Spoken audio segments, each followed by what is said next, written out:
Hə dostlar, X5 BMW-lərin ən sevimli məkanı haradır? Azlar Tuning'dir və bu günləri biz sizə 3 dənə fərqli X5-i necə yığmışıqsa ondan danışacağıq.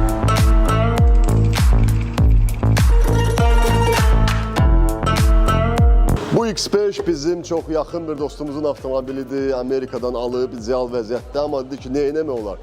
Dedim, əlbəttə ki, restyling. Ya bunu 2023 olsa da, ya bunu eləyək 2025-26 model. Gördüyünüz kimi ön hissə tamamilə dəyişilib, fara qarışıq, LED belə gözəl göylə yanan faralar qoymuşuq. X5M full body kit, güzgülərinə qədər full black edition, 22'li disklər, supportlar, təzə rul, salona ambiyanslar, spoiler hissələri gördüyünüz kimi 4'lü nasatka və mükəmməl bir görüntü yarandı. Yəni X5-dir də yəni. Bu avtomobil isə MTech body kitdən yığılıb, ayrı kitdən gördüyünüz kimi alt spoilerlər, lip spoilerlər və belə gözəl bir abilisovka. Hər model BMW üçün belə bir abilisovkalar gətiririk. Avtomobildə isə yeni stoplar quraşdırıldı, M paket və bildiyiniz nasatkalar değişiləcək X5M-ə.